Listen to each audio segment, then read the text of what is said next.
Hoje nós vamos falar sobre a alvenaria, a parte executiva, como se executa, os tipos. Mas eu acho sempre muito importante a gente fazer o contexto histórico sobre os sistemas construtivos. E hoje eu entendo que é um momento oportuno para a gente falar um pouquinho sobre a história da arquitetura, que de fato começou com o início da agricultura. Poxa, mas o que a agricultura tem a ver com a arquitetura? Eu te explico agora.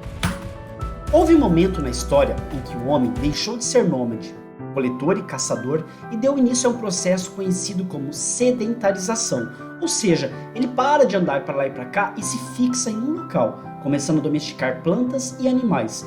Isso ficou conhecido na história como Revolução Agrícola. Só que para se adaptar a esse novo estilo de vida, ele precisava de duas coisas: de água e também de uma terra produtiva, uma terra fértil. E esses nossos antepassados encontraram essas duas coisas na região que ficou conhecida como Crescente Fértil.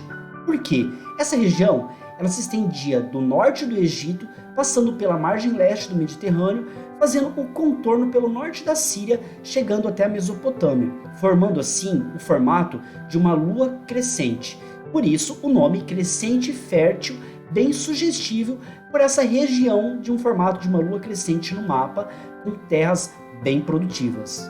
O cultivo de trigo e cevada no Crescente Fértil geraram as primeiras trocas comerciais e, por consequência, desenvolveram o local, forçando a construção de casas, templos e palácios, dando então origem às primeiras vilas que vieram se tornar as primeiras cidades e civilizações dessa localidade, especificamente na Mesopotâmia, que a arquitetura teve o seu início. As primeiras grandes civilizações da humanidade vieram dessa região. Os babilônicos, os sumérios, eles habitaram essa região e trouxeram grandes contribuições para a humanidade. Desde o desenvolvimento de uma escrita, o desenvolvimento de leis, quando a gente fala do Código de Hammurabi, que deu origem à constituição de outras civilizações, inclusive. E para a arquitetura, talvez as grandes ou a maior contribuição foi os zigurates. Os zigurates eram torres ou montanhas sagradas, como eles chamavam, que possuíam 4 lados e também tinham formato piramidal, com gigantes escadas que direcionavam o adorador até o topo da edificação, onde ficava o altar. Essas estruturas cumpriam a função de ser uma morada para os deuses na terra, já que a religião tinha um papel fundamental naquela cultura. Os zigurates eram construções muito importantes e tinham local de destaque na civilização deles, ficavam um local de destaque junto aos palácios. Segundo os mesopotâmios, os deuses eram responsáveis pelas colheitas, e os zigurates, que eram onde abrigavam os deuses, podiam ser vistos de longe, a quilômetros de distância, e servia como lembrança que deuses estavam intercedendo ao seu favor.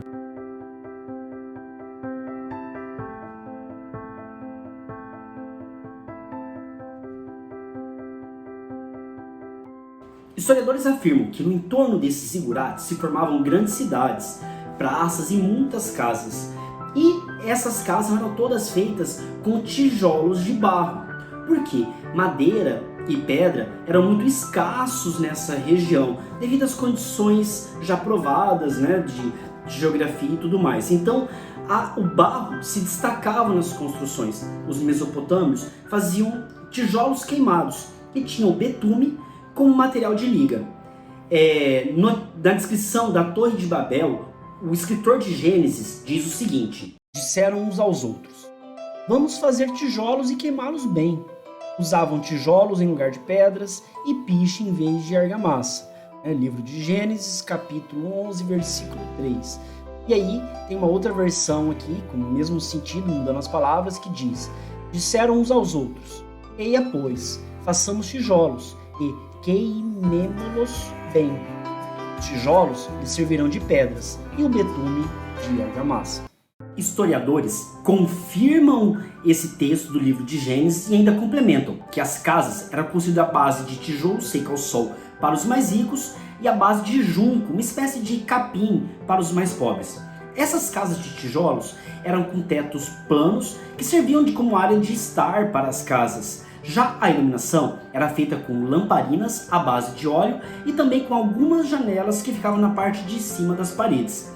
Essas residências eram construídas por pedreiros locais, que tinha uma grande responsabilidade. Porque à época vigorava o Código de Hammurabi, e que dizia olho por olho, dente por dente. E assim dizia o item de número 229 desse antigo sistema de leis. Se um construtor constrói uma casa para alguém de forma inadequada e a casa que ele construiu desaba e mata seu dono, então este construtor deve ser morto. Não devia ser fácil ser técnico em edificações naquela época, não é mesmo? Bom, então agora que a gente viu todo esse aspecto histórico, a origem desse tipo de construção, da alvenaria, do tijolo de barro, né, do tijolo cerâmico, que é um dos principais utilizados para a alvenaria, então a gente vai começar a ver agora a parte técnica de execução de alvenaria convencional, com blocos cerâmicos e também outros tipos de vedações verticais.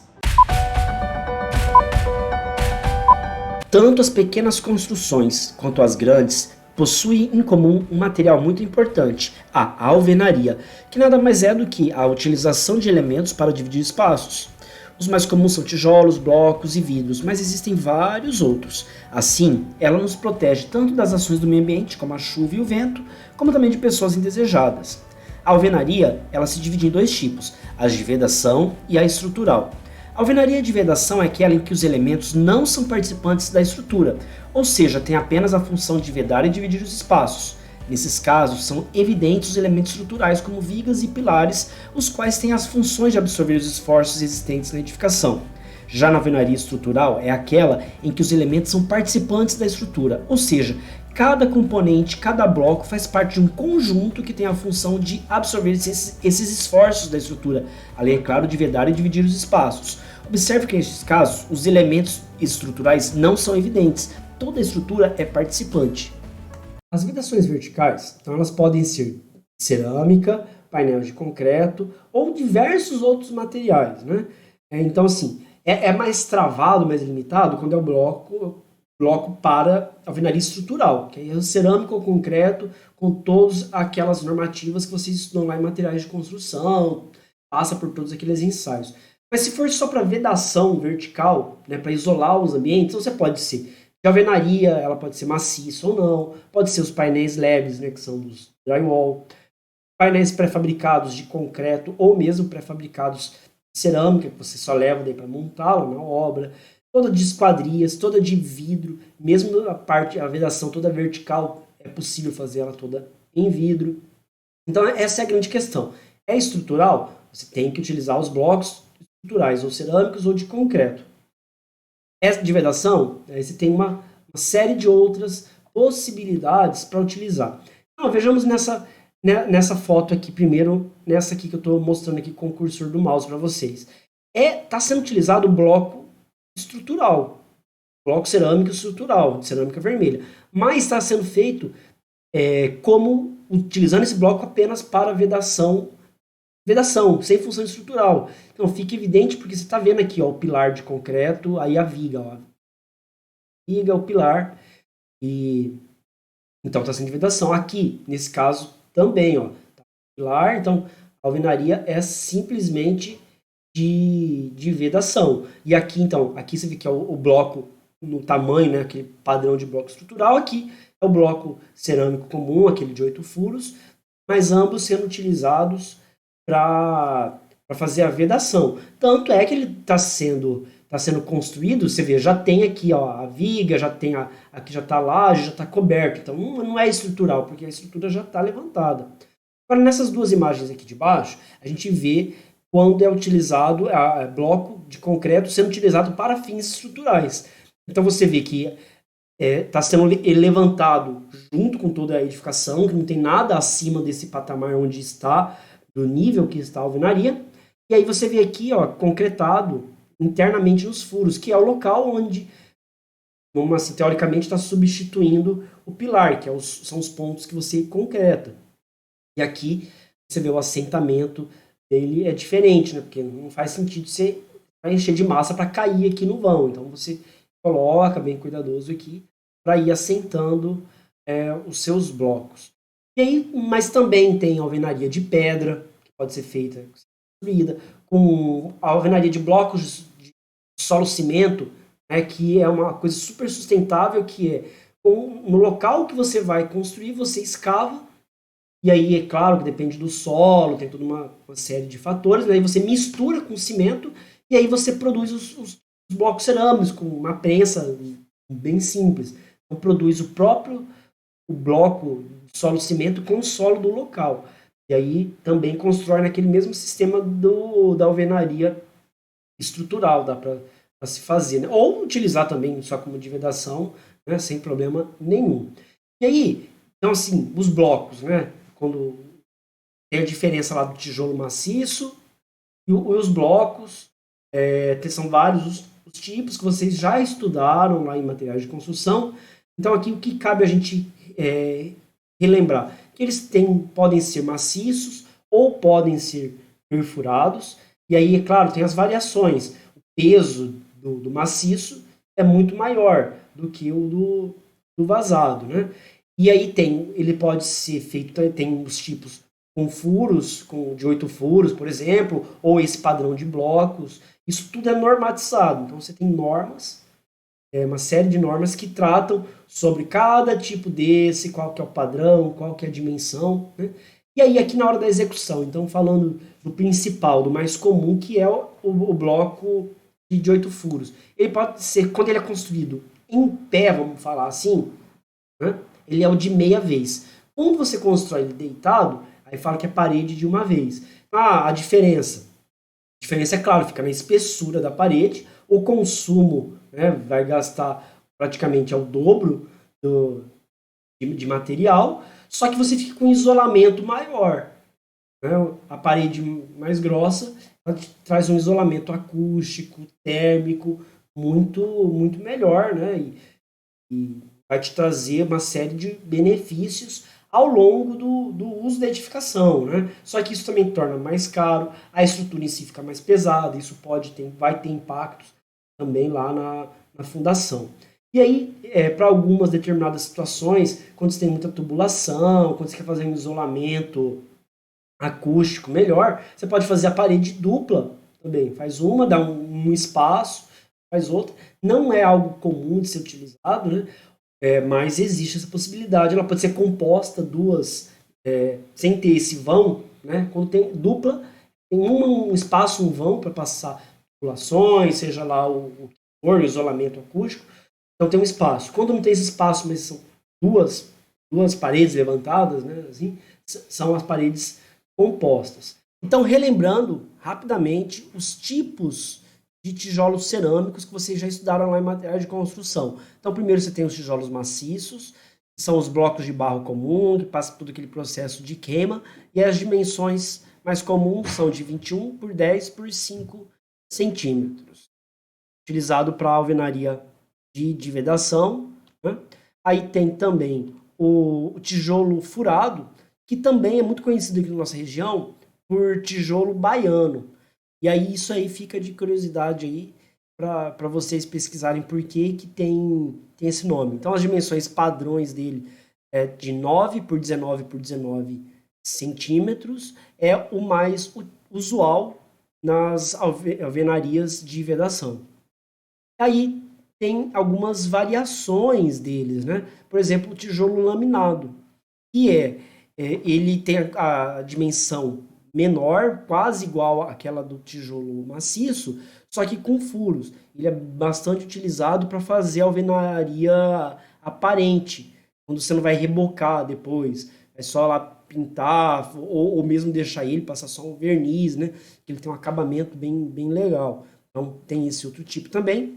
E aí tem os blocos. Esses blocos cerâmicos são aqueles destinados para alvenaria estrutural, né? E aí ele tem de vários tipos, e você vê aqui, ó, esse aqui menor, esse aqui para fazer onde vai ser a viga, esse aqui onde vai passar a tubulação, porque esse bloco ele desempenha a função estrutural. Então você não pode, diferente do tijolo furado, né, do bloco convencional, esse aqui de 9 por 19 por 19, que é para vedação, esse aqui quando você precisa você até pode quebrar ele, para pegar meio bloco, que seja. Quando está falando do bloco estrutural, sem hipótese alguma pode quebrar, cortar ele, ele precisa estar intacto ali para ele desempenhar a função e a estrutura, né? Lembrando que quando utiliza ele não tem pilar, não tem viga, nada. Você vai concretar no vão deles aqui. Então o projeto tem que ser muito bem feito, calculado exatamente as dimensões, e aí você tem meio bloco, você tem esses aqui tipo de viga, e você tem esses onde vai passar a tubulação, né? E aí tem também o solo cimento, que você prepara com o próprio solo do terreno onde está construindo, mistura com cimento, faz uma prensa, também constrói nesse sistema estrutural, né? Onde teoricamente é para ser o pilar, você coloca a barra de aço e concreta com grout ali no centro, e ele também pode ser feito de concreto, e aí todos têm aquelas variações e as mesmas observações. Você não pode cortar, não pode quebrar. Então, o projeto tem que ser feito sob medida para esse tipo de sistema construtivo. Você vai saber que vai fazer ele, você tem que fazer todo detalhado, né? E aí, aqui no caso, a canaleta é para onde vai ser a viga, esse ranhurado aqui, que dependendo da situação, você vai rebocar ou alguma especificidade para melhorar a aderência. Você tem um meio bloco, né, para não quebrar. Então, são os tipos os mais convencionais aí, de tijolos e blocos, para se executar as alvenarias. Aí aqui, então, como que vem o projeto, né, todo modulado para fazer a alvenaria estrutural. Ó. Então aqui, em hipótese alguma, você vai poder quebrar o bloco. Então tem que ser bem planejado. Na quantidade de vedação, é claro, você também tem que fazer todo o planejamento, mas é mais flexível ali na hora da execução. Por quê? Ele está ali só para vedar, não está ali para desempenhar a função estrutural. Então, cuidado com isso. As principais ferramentas que vai precisar para executar esse serviço é a colher de pedreiro, né, para poder espalhar a massa, seja lá na primeira fiada ou entre as fiadas, para poder aplicar a sua argamassa e assentar os blocos, os tijolos. A desempenadeira e a bisnaga, em especial a bisnaga aqui, ó, que a gente vê nessa foto aqui, é mais utilizado no assentamento de bloco estrutural, seja cerâmico ou bloco de concreto, mas quando é estrutural.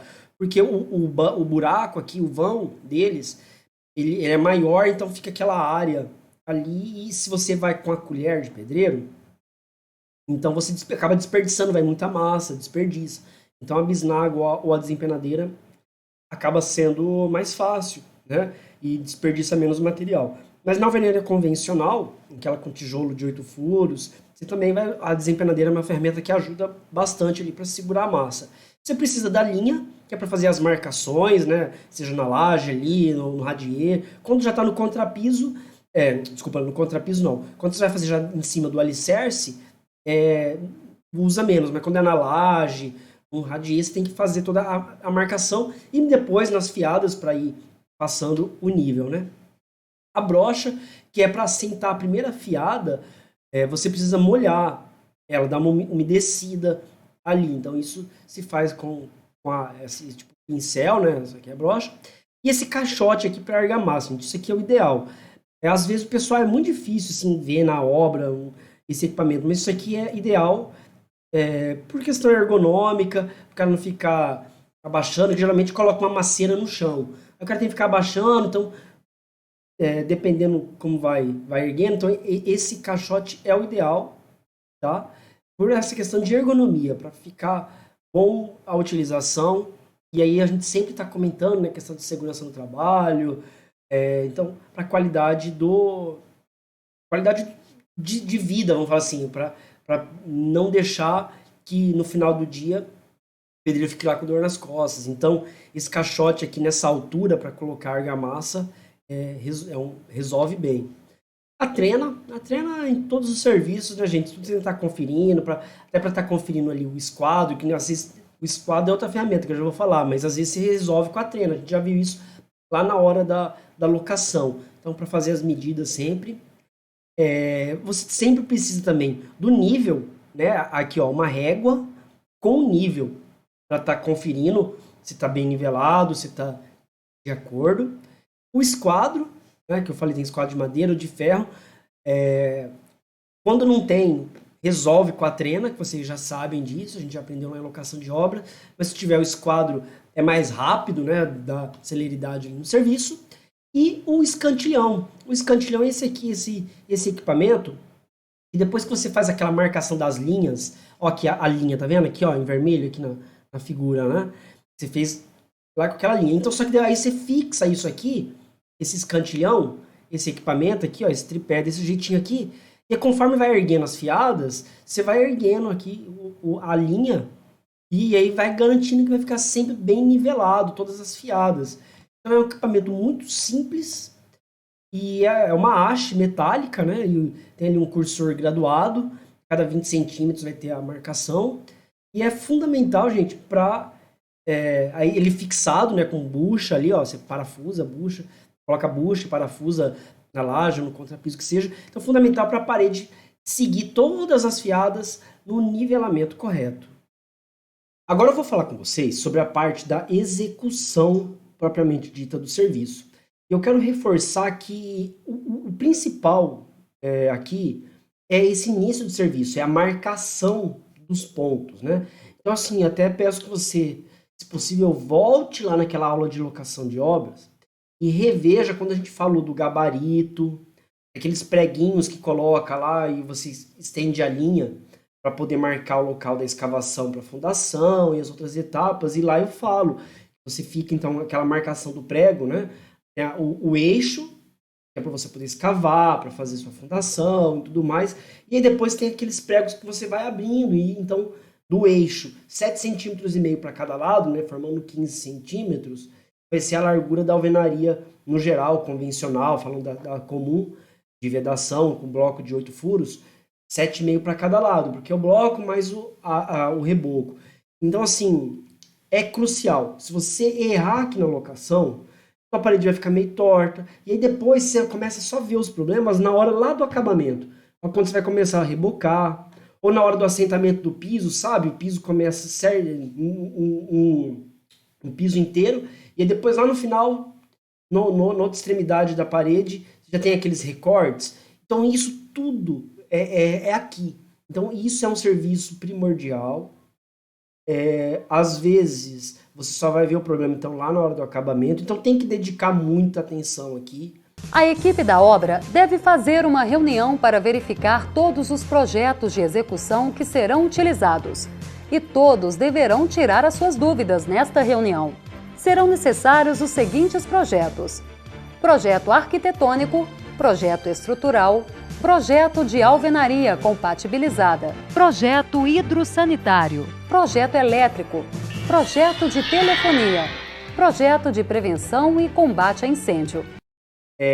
Tem que conferir, reconferir a locação, o esquadro, então isso é o primordial aqui. Depois erguer a parede, vamos lá, assentar o bloco cerâmico, é importante, mas fica meio que automático. Então isso aqui é um ponto crucial. Então vamos ver bem certinho todas as etapas da execução desse serviço.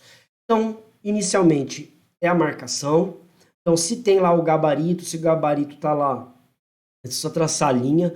Agora, se você está fazendo ele numa laje, no radier, então você tem que estender a linha, fazer a marcação. O pessoal, a gente utiliza até algum tinta, né, o pigmento, nessa linha, aí você bate ela ali e fica marcado. Então, assim, crucial, tá, gente? Maior dedicação, a maior conferência. Então, assim, o pedreiro fez, o técnico tem que ir lá conferir antes de liberar, antes de autorizar a começar a assentar a primeira fiada. Assentou a primeira fiada, vai lá e confere de novo, ainda está em tempo de estar conferindo. Então, a coisa mais importante, uma das coisas mais importantes da obra é essa etapa aqui. Então, sempre conferindo, utilizando esquadro, utilizando as ferramentas que você tiver. Se não tem esquadro fixo, você utiliza com a trena mesmo, mas atenção total aqui. Aí, para manter isso, marcou, tá tudo certo. Então, para você poder assentar e depois não ter tranquilidade nas outras fiadas, é necessária a instalação do escantilhão. Escantilhão que é essa ferramenta aí, essa haste, né, com essas mãos francesas mais compridas, você fixa ela no seu pavimento. Então, seja na laje, seja lá no radier, no contrapiso, onde você estiver fazendo, né?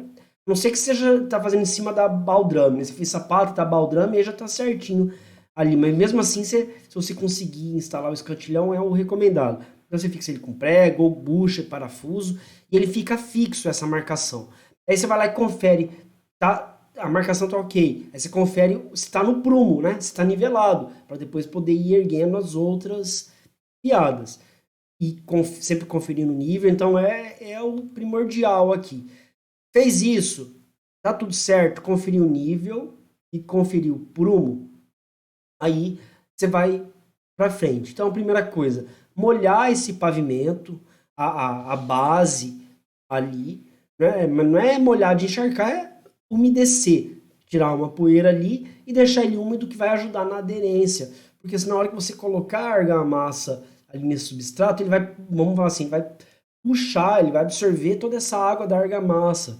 Então é interessante que esse substrato já esteja umedecido, não umedecer tudo, é só espaço, né, ali onde você vai assentar os blocos.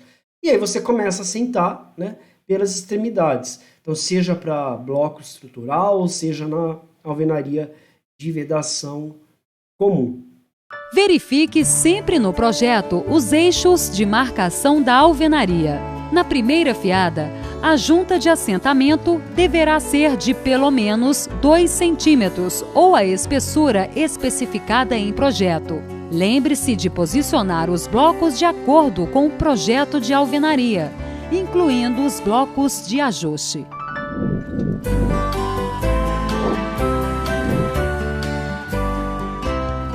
Mantenha o nivelamento de todas as primeiras fiadas e o alinhamento externo de todas as paredes.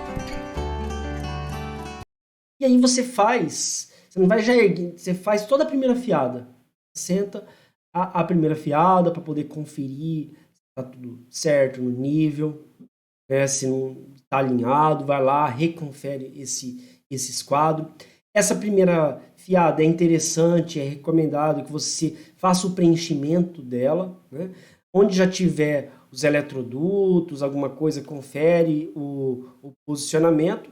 E aí, então, né, preencha a primeira fiada com argamassa. E aí você está liberado para seguir o serviço. Assentada a primeira fiada, agora é a hora de posicionar os escantilhões, que servirão de referência de nível para as fiadas. Deixe desobstruídos os locais previstos para passagem de tubulações, conhecidos por shaft, com acesso ou não para manutenção. Todas as juntas deverão ser preenchidas durante o assentamento. A espessura recomendada da junta de argamassa é de 1 centímetro. O que você vai fazer aí? Ele vai meio que automático. Então você tem que estar atento. Onde que vai ter tomada, né, de interruptor ou algo do tipo, para já ir prevendo, para não ficar aquele quebra-quebra depois. Então na hora da execução você já consegue fazer um serviço de maior qualidade, se você já ir prevendo, já ir passando essas tubulações e tudo mais. Então, e aí com o auxílio do escantilhão, você vai erguendo essa linha para garantir que ela vai ficar nesse nivelamento correto, né? E então aqui, ó, que eu estava falando, né? Onde você tiver interruptores, tomadas, e você já conseguir ir passando durante a execução, é muito legal, porque você gera menos resíduos na obra, fica uma obra mais limpa, né? Serviço de maior qualidade. Ponto crucial, super importante, é prever os vãos, né? O que são esses vãos da alvenaria? Espaços, né, das esquadrias, das janelas, das portas. E aí, esse vão, então você tem que deixar já de fato ali esse espaço, mas não deixa só buraco, você tem que deixar a estrutura dela, né? E então você já prevê, e aí você tem que já considerar a execução das vergas e das contravergas, né? Daqui a pouquinho eu vou falar mais sobre ela. Então, você vai erguendo, vai dando seu acabamento, sempre conferindo o nível. Recomenda-se levantar daí os cantos, né? Então, você fez a primeira fiada, você vai para os cantos primeiro, e aí, porque fica mais fácil de você controlar essa questão do nível e do prumo. Você vê que eu estou repetindo nível, prumo, porque é o essencial aqui nesse serviço, né? Então vai preenchendo ali os vãos do assentamento. Se for com bloco estrutural, você vai usando a bisnaga ali para preencher. Se tá na alvenaria lá no tijolo de 8 furos, é com a colher de pedreiro mesmo, a massa toda ali. Coloque no bloco cerâmico uma quantidade suficiente de argamassa e comprima. Assim, garante-se uma melhor aderência e evitam-se desperdícios. Retire o excesso de argamassa que fica durante o assentamento dos blocos. Evite deixar cair a argamassa no chão. Mantenha sempre o local limpo. As amarrações, né? Você tem que ter o cuidado para justamente isso mesmo, amarrar a alvenaria. Tem métodos, né, para te auxiliar nisso. Realmente na alvenaria estrutural, é uma malha de aço, ou mesmo barras de aço que você coloca então, nessas emendas ali, nessas amarrações das alvenarias. Ó, aqui utilizando uma barra de aço, né? Então, assim, de uma parede para outra, para ela não ficar, vamos falar, tipo, solta. Então, você trava ela na alvenaria e ainda, dependendo da situação, você faz esse tipo de reforço.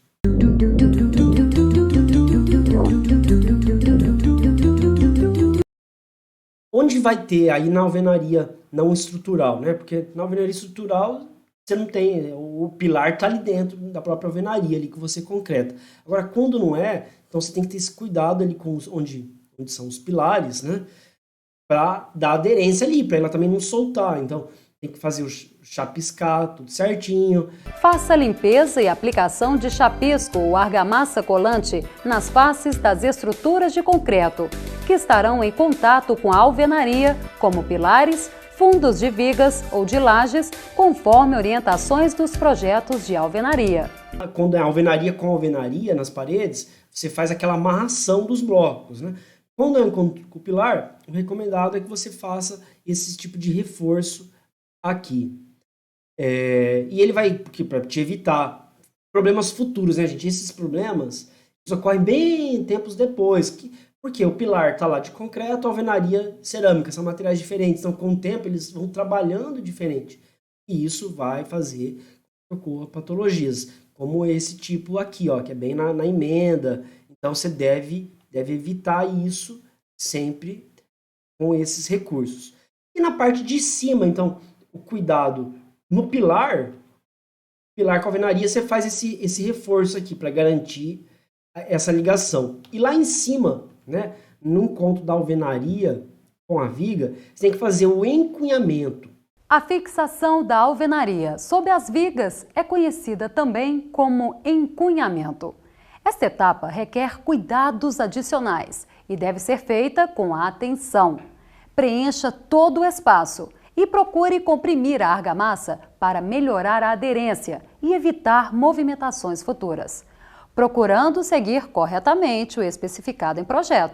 E aí tem vários métodos de fazer, né? Com tijolinho inclinado, porque assim, então você tem a viga, nem sempre vai dar certinho o espaço entre ali o assentamento dos blocos e fica um espaço ali, um vazio, né? Esse encontro com a viga, menor ou maior.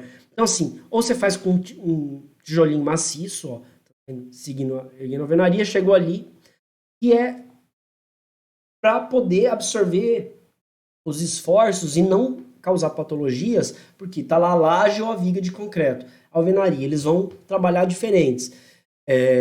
Então, esse material diferente ali no meio, esse aqui ainda é rígido, ó, do exemplo aqui da foto aqui que está no slide. Mas tem outros jeitos para fazer que eu acho até mais interessante, quando você tem aqui, ó, esse espaço mínimo. Você vai só encher de argamassa, vai dar fissura. Então tem uma fixação resiliente. Então, assim, tem vários produtos, espumas, ou mesmo material expansivo, que você aplica ele ali, e aí ele vem em bisnagas, né? Ó, esse aqui parece aqueles extintores, né? Só que a hora que ele entra em contato com o ar, ele expande. E aí ele fica, ele preenche esses vazios. Então isso é uma etapa essencial para também te evitar problemas futuros. E aí agora, voltando para aquela questão que eu falei que é super importante, né, da preparação dos vãos, que é a utilização das vergas e contra as vergas. Em resumo, é uma viga menor, que você coloca em cima, na parte de cima das portas e das janelas. No caso da janela, porque a porta, a parte de baixo vai estar ali no seu radier, na sua laje, no seu contrapiso. Então, na parte de cima, você faz essa viga menor ali, do material de concreto, tá? Você vai fazer isso. E no caso da janela, tem a parte de cima e tem a de baixo. Então, aí na parte de baixo chama contra-verga.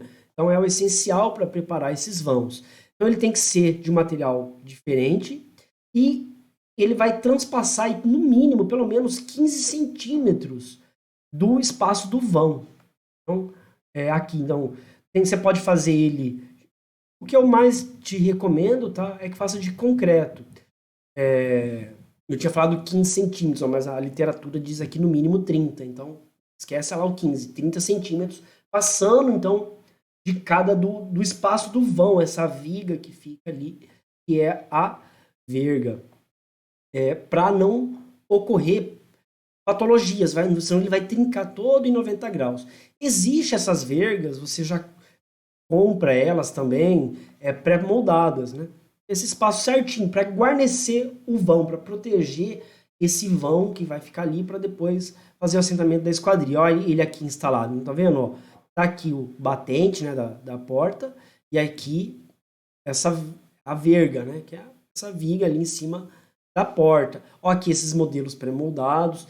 Tranquilo, vai funcionar. O importante é que o vão ele tem que ter essa proteção de concreto, essa viga, que é a verga, na parte superior, e a contra-verga, no caso das janelas, né, na parte inferior. Para não ocorrer isso aqui, né? Essa foto aqui é de trabalho aí eu pedia para os alunos das turmas anteriores, quando não tinha pandemia, para sair caçando e o pessoal achava nas próprias casas, né?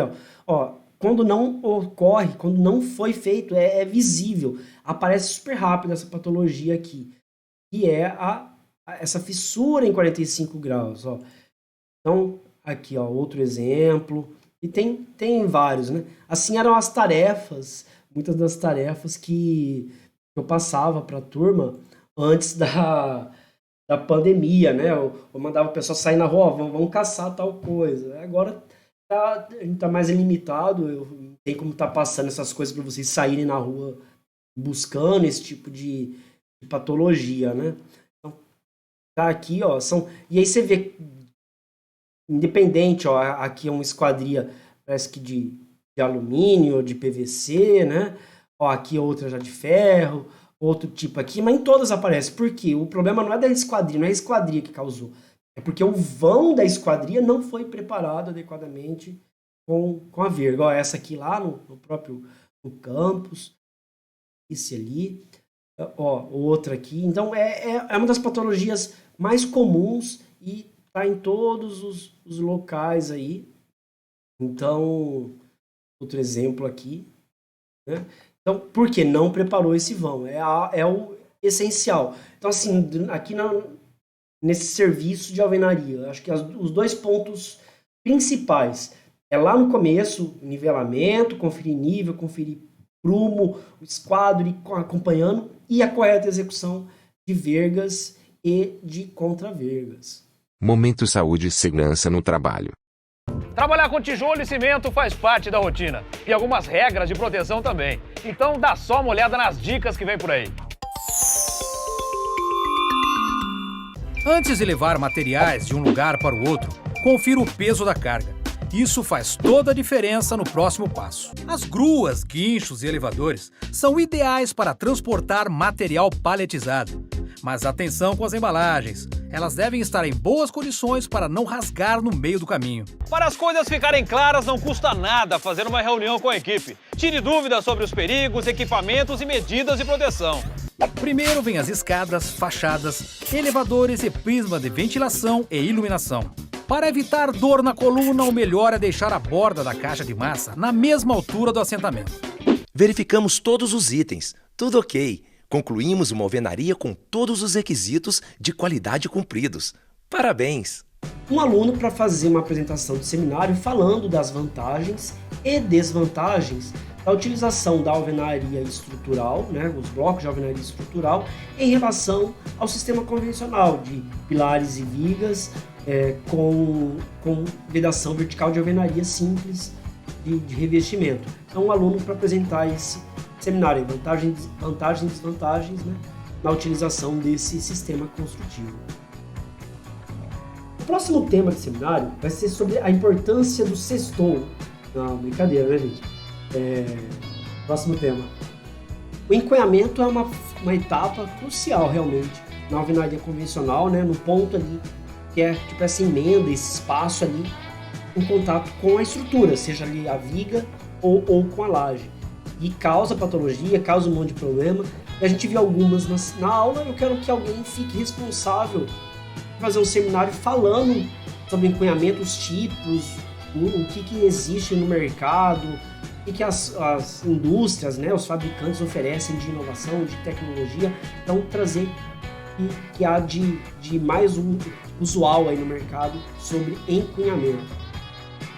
Lembrando que lá no minuto 3 e 15, eu deixei um outro seminário, que é um aluno que deverá falar sobre a construção, contar todo o histórico e toda a mitologia, vamos dizer assim, que envolve a Torre de Babel, que foi o principal zigurate daquela época.